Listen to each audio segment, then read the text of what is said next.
Hello and welcome to Talking Business as we join you all around the world. This week it's the turn of Iran's economy to be under our microscope because its status as the world's seventh biggest oil producer should be a source of great wealth. So why is its economy struggling badly? And, in fact, why has it been doing so for years? As we've recently been reminded, Iran's nuclear program has been at the centre of that struggle. It's triggered financial sanctions, as well as the recent war with Israel and fighting with the United States. It's brought devastating economic sanctions that could yet pose the biggest threat to the survival of the regime that has led the Islamic Republic since 1979. The BBC isn't often allowed to report from inside Iran, so it isn't easy to get an accurate reflection of how regular citizens feel about the economic situation. But we did get these thoughts from people in Tehran back in March. They were filmed by the West Asia News Agency and provided by our trusted partner, Reuters. Due to the currency and dollar fluctuations, people's economic conditions have become difficult for them, and they cannot get everything they want from the market. Given the economic conditions we're currently facing, there is some pressure on all segments of society. We all feel this pressure to a greater or lesser extent.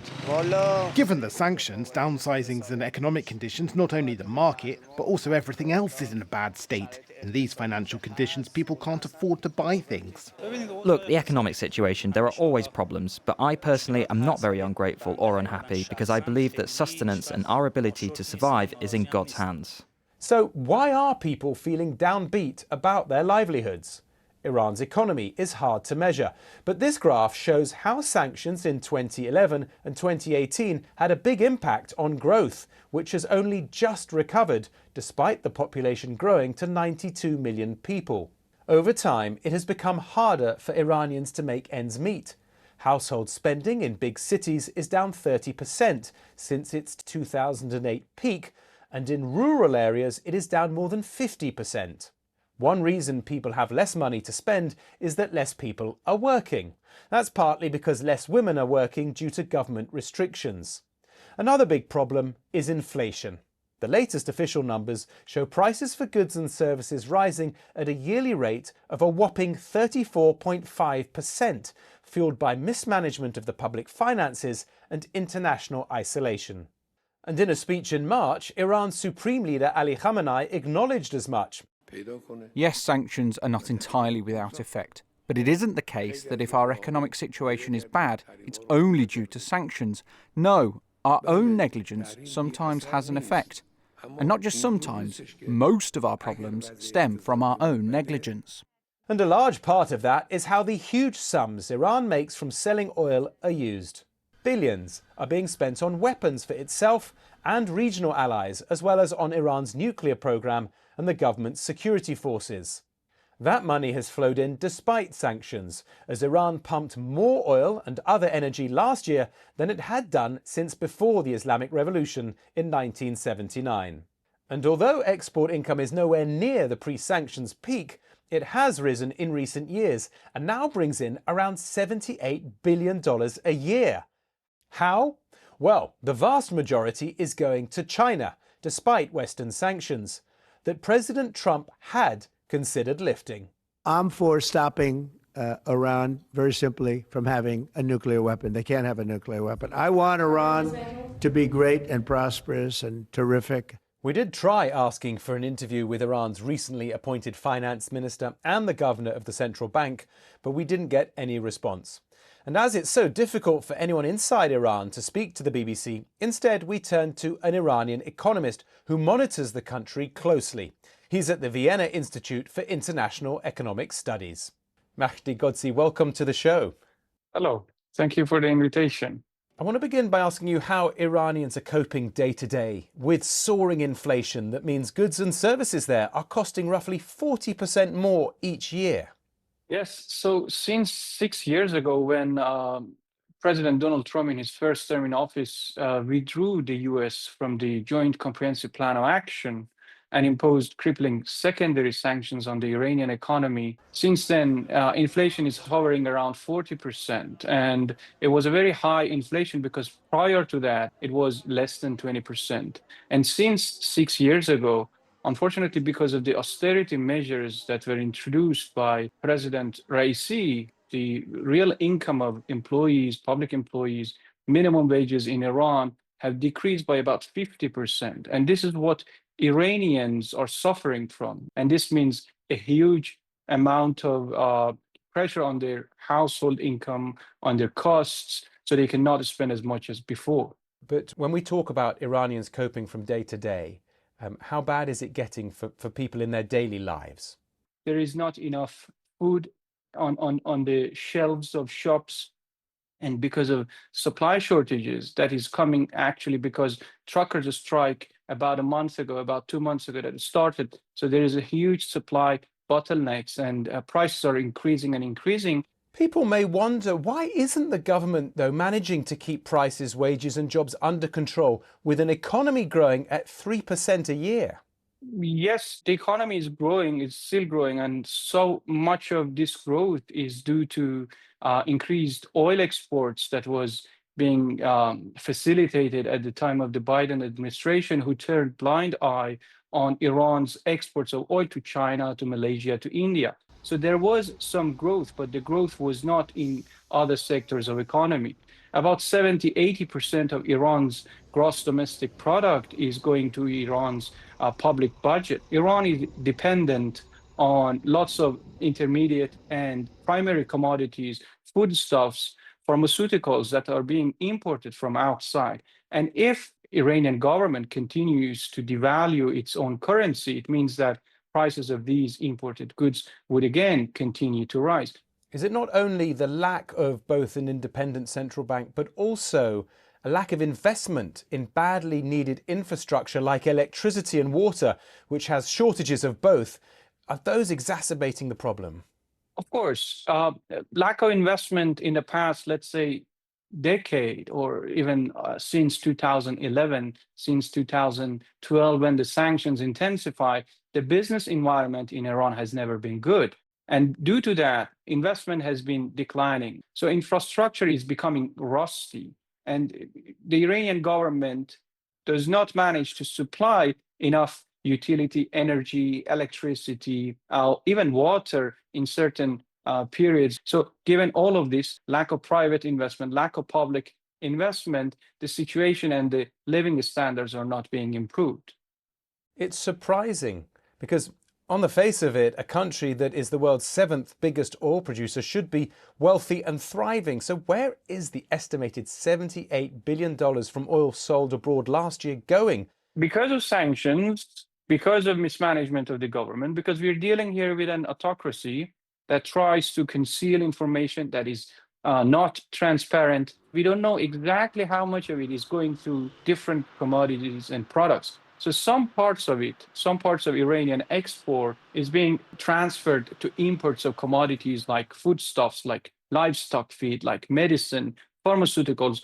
These commodities are not targeted by sanctions, so that's how Iranian government can still import these goods. Are there any estimates as to how much of that money would be spent on weapons or Iran's nuclear program? So there's some estimates that the cost of building the nuclear facilities in Iran in the past decades was reaching more than $1 trillion, but there's no tacit information, there's no transparent information regarding these issues. But what we know that there has been always a covert support of the Iranian regime for proxies, for its nuclear program, for its missile activity. We believe that a huge amount of Iranian export revenues are going to these costs. Iran's supreme leader has suggested that many of the economic problems are homegrown rather than caused by sanctions. He's urged Iranians to buy more homemade goods to help the economy recover. But are domestic solutions the answer, or are sanctions still the greatest threat that they need to overcome? A regime that is ruled by ideology, by Islamists in its capital, it does not pursue expertise to provide enough knowledge, technology for its own domestic production. There is no internal source of growth and development in Iran. On the other hand, technology that is developed in different parts of the world is heavily needed in Iran. And because of sanctions, there is no access to such technology. So both domestic and foreign relationship of Iranian government have led to the situation in which Iran cannot develop. Finally, Mahdi, is the struggling economy getting so bad it's becoming the biggest threat to the survival of Ayatollah Ali Khamenei's regime? That's one of the factors, of course. So economic conditions are the ones that could push the society to the streets again, and they could ask for change. But I think the Iranian society needs a coalition of leaders to guide them and mobilize them. And those leaders are within and outside Iran. They just need to come to alliance. Mahdi Godsi, it's been great to have you on the programme. Thank you. Thank you very much. So that's the picture of what's happening inside Iran. But there's pressure coming from the outside too, thanks to financial sanctions. So to understand more, I've been speaking to a man who has held various US government positions under Presidents Obama and Biden. He played a large role in drawing up sanctions on Iran and is now at Columbia University in New York. Richard Nephew, welcome to the show. Thanks very much for having me. I want to begin by asking you, what sanctions is Iran currently under and what's the aim of them? So Iran is under pretty comprehensive U.S. sanctions. Our U.S. sanctions cover both trade between Iran and the United States, as well as Iran and the rest of the world. And essentially they work by the U.S. threatening the rest of the world. If you do business with Iran we don't like, you can't do business inside the United States. Iran's also under some limited sanctions from other countries, but most of it comes down to U.S. sanctions. And what are they aiming to achieve?